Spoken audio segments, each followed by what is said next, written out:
Assalamualaikum semuanya. Halo, kami mahasiswa dari STKIP PGRI Sumeneb, Prodi PGSD semester 2. Perkenalkan, nama saya Trifani Aisyah atau biasa dipanggil Fani.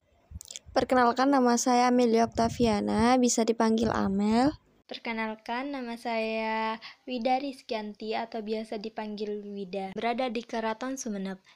Jangan salah, tapi kita kesini bukan untuk melakukan traveling ataupun penelusuran tentang Keraton Sumeneb, melainkan dengan materi sejarah Kota Tua Kalianget. Selamat menyaksikan.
Pemandu.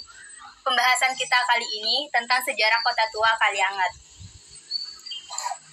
Pertanyaan pertama itu, wisata apa saja sih Pak yang bisa dijadikan destinasi?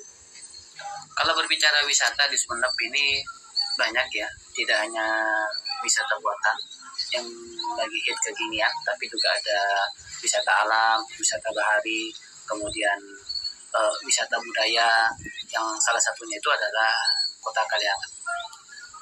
Jadi Kota Kalianget itu menunjukkan bahwa di Sumeneb itu sudah ada bangunan bercorak Hindia Belanda, dan itu kalau kita lihat dari corak bangunannya itu sudah berdiri.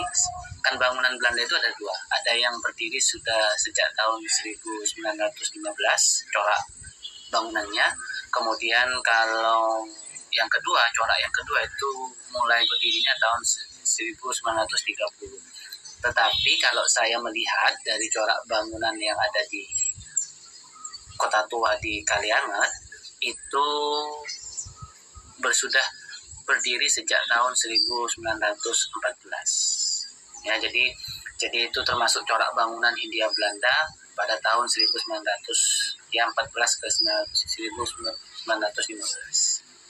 Penutup, saya ingin meminta Pak Fajar untuk memberikan saran dan motivasi kepada anak muda ya zaman sekarang untuk lebih mengetahui sejarah.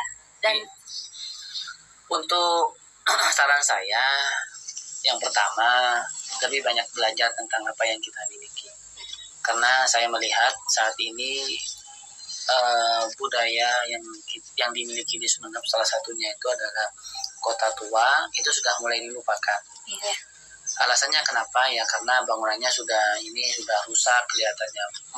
Bahkan ada yang tidak tahu sama sekali Kota Tua itu di mana, itu yang lebih parah. Karena tidak menarik lagi, Bapak. Ya, makanya saya menyarankan bangunan itu tetap ada supaya menjadi pembelajaran untuk generasi selanjutnya.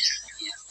Kemudian yang kedua, saya sebagai pemandu wisata tentunya kita ikut menjaga dan melestarikan. Dengan cara apa? Banyak.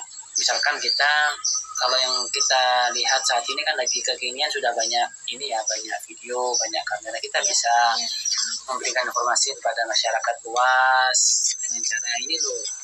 Kota Kalianget seperti apa, dulunya seperti apa, kehidupannya dipublish lebih luas lagi itu.